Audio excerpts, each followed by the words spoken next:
ಬಾಲರ ಅಂಗಳ. ಶ್ರುತಿಯತ್ತೆ, ಇವತ್ತು ಕತೆ ಹೇಳ್ತೀಯ ಪ್ಲೀಸ್?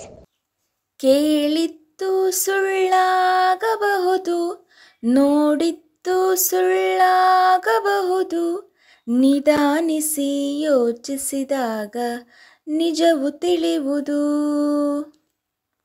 ಇದು ರಾಮ ಲಕ್ಷ್ಮಣ ಅನ್ನೋ ಸಿನಿಮಾದ ಹಾಡು. ಸೊ ನಿಮಗೆಲ್ಲ ಗೊತ್ತಾಗಿರುತ್ತೆ ಈಗ ನಾನು ಯಾವ ಕತೆನ ಹೇಳ್ತಿದ್ದೀನಿ ಅಂತ. ಒಂದಲ್ಲ ಒಂದೂರಲ್ಲಿ ಒಬ್ಳು ಸೀತಮ್ಮ ಅಂತ ಇದ್ಲು. ಅವಳಿಗೊಂದು ಪುಟ್ಟ ಮಗು, ಜೊತೆಗೆ ಅವಳೊಂದು ಮುಂಗುಸಿನ ಸಾಕಿದ್ಲು. ಆ ಮುಂಗುಸಿ ತುಂಬಾ ಒಳ್ಳೆ ಮುಂಗುಸಿ. ಅದು ಮಗು ಜೊತೆ ಆಟ ಆಡೋದ್ರ ಜೊತೆಗೆ ಸೀತಮ್ಮಂಗೆ ಹೆಲ್ಪ್ ಕೂಡ ಮಾಡ್ತಿತ್ತು.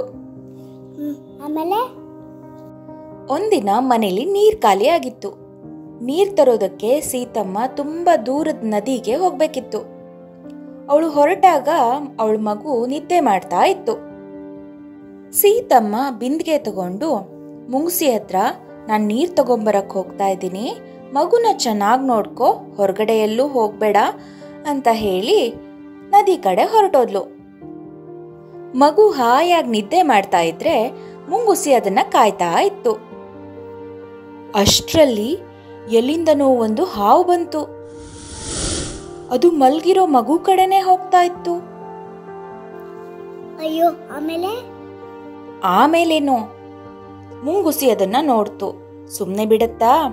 ಹಾವಿನ ಜೊತೆ ಜಗಳ ಮಾಡಿ ಅದನ್ನ ಕಚ್ಚಿ ಅದನ್ನ ಕೊಂದಾಕ್ಬಿಡ್ತು. ಮುಂಗುಸಿ ಸೀತಮ್ಮ ಬರೋದನ್ನೇ ಕಾಯ್ತಾ ಮನೆ ಬಾಗ್ಲ ಮೇಲೆ ಕೂತ್ಕೊಂಡಿತ್ತು. ಅಂತೂ ಸೀತಮ್ಮ ಬಿಂದಿಗೆ ತುಂಬಾ ನೀರ್ ತಗೊಂಡು ಮನೆ ಕಡೆ ಬಂದ್ಲು.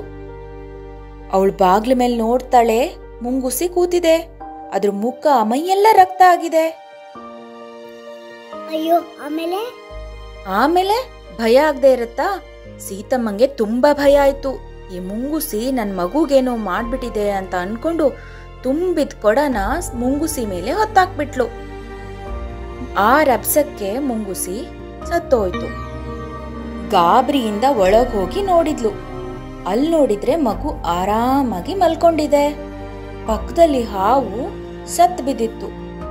ಅದನ್ನ ನೋಡಿದ ತಕ್ಷಣ ಸೀತಮ್ಮಂಗೆಲ್ಲ ಗೊತ್ತಾಯ್ತು. ತಕ್ಷಣ ಓಡ್ ಬಂದು ಮುಂಗುಸಿ ಹತ್ರ ಕೂತ್ಕೊಂಡ್ಲು. ಆದ್ರೆ ಮುಂಗುಸಿ ಅಷ್ಟಲ್ಲೇ ಸತ್ತೋಗ್ಬಿಟ್ಟಿತ್ತು. ತನ್ ಮಾಡಿದ ತಪ್ಪು ಅಂತ ಗೊತ್ತಾಯ್ತು. ತುಂಬಾ ದುಃಖ ಪಟ್ಲು. ಪಾಪ ಮುಂಗುಸಿ.